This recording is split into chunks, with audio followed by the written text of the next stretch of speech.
अस्सलाम वालेकुम dear colleagues, I am doctor Sakina. और आप सारों ने बहुत ज़्यादा ये सवाल पूछा हुआ था कि how I do electrolysis with the plasma pen. So this is my plasma pen, it is a wired plasma pen. I can not use it without this charging port. So अब मैं आपको स्टेप वाइज सारा कुछ करके बताऊंगी कि मैं कैसे इसे इलेक्ट्रोलिसिस कर रही हूँ। इसके साथ भी दो नीडल्स आती है just like the other all plasma pens. One is a very fine needle and the other one is a little bit of a thicker kind of needle.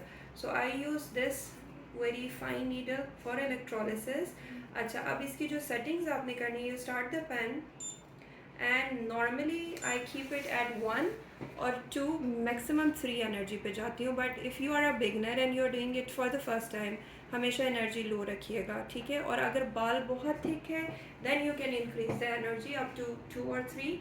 और उसके बाद जो है ना, अब इस पेन में थोड़ा सा डिफरेंस है कि if I press this button it will start working and if I touch the skin तो बर्न हो जाएगी. So what I do is that कि इसको मैं अभी प्रेस नहीं करूँगी, मैं डायरेक्टली स्टार्ट करूँगी पेशेंट पे प्रोसीजर और फिर उसके बाद आपको मैं दिखाती हूँ. अच्छा, अभी मेरे पास क्योंकि डिमॉन्स्ट्रेशन पर्पज़ के लिए this patient is having black hairs, but normally we do electrolysis for white hairs, and black hairs के लिए as we all know that we do lasers. अब करना ये है कि आपको ये बाल जैसे नज़र आ रहा है and you can see the direction of the here is like this, ठीक है. अगर इसकी डायरेक्शन जो है इस डायरेक्शन में होगी तो मैं नीडल को इस तरह से लेकर आऊँगी, like this one, this is coming in this direction. तो मैं थोड़ा सा अपने हाथ का डायरेक्शन ऐसे रखूँगी. ये वाला बाल जो है it is pointing towards this needle like this. So आपने क्या करना है, direction of the hair follicle में जाना है. और अगर आप direction of the hair follicle में रहेंगे तो पेशेंट को पेन भी नहीं होगा और आप बहुत इजीली पंक्चर कर देंगे स्किन को. एंड रफली 2 to 3 mm के डिस्टेंस पे आप जाएंगे and you can go up to 4 mm, but generally 2 to 3 mm पे मैं इसको स्टार्ट करूँगी. हल्का सा इसे अब हल्की सी पकरिंग भी आपको उस टाइम पे नज़र आ रही होती है. स्टार्ट हो गया and then I turn it off and now I will take it out very slowly and gently. आप अगर हल्का सा आप इस बाल को पुल करेंगे तो आराम से आपके हाथ में निकल आएगा विद द रूट, ठीक है जी. And you are going to do the same thing with the other hair. अब इसकी डायरेक्शन थोड़ी सी चेंज है, ये बाल भी थोड़ा सा फाइन है.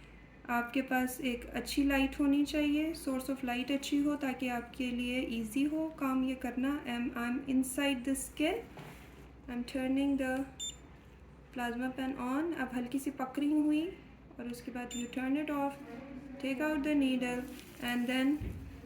अच्छा, कभी कभार ऐसा होता है कि आप बाल को खींचते हैं ना तो बहुत इजीली वो बाहर को नहीं निकल रहा. अगर ऐसा नहीं हो रहा दैट मीन्स कि यहाँ पे रूट की जगह पर सही से हीट एनर्जी नहीं गई है. So what I do is मैं एक दफ़ा दोबारा से नीडल को थोड़ा सा डायरेक्शन चेंज करके स्किन के अंदर एंटर कर रही हूँ. फिर से थोड़ा सा इलेक्ट्रिक चार्ज दिया और फिर इसको आराम से निकाल लिया. And now try it again. Now it's more easier to take it out. So the whole hair is out in my hand. और अब skin, you see the skin, दो छोटे छोटे से यहाँ पर पॉइंट्स बन गए हैं जो कुछ देर में यहाँ पे छोटे से ब्लब से बनेंगे. हल्की सी रेडनेस होगी, वो रेडनेस भी सेटल हो जाएगी इन द नेक्स्ट 24 आवर्स. बहुत माइल्ड सी कभी कभार स्कारिंग होती है और उसके लिए हम नॉर्मली फ्यूरिक एच और whatever the fusidic acid with hydrocortisone हम दे देते हैं पेशेंट को and patient is all comfortable. I haven't given any local anaesthesia to the patient and this was her first time getting this procedure done. So it is very safe and I hope कि आपको समझ आ गई है कैसे करना है. कोई questions हो तो you can ask me. Thank you.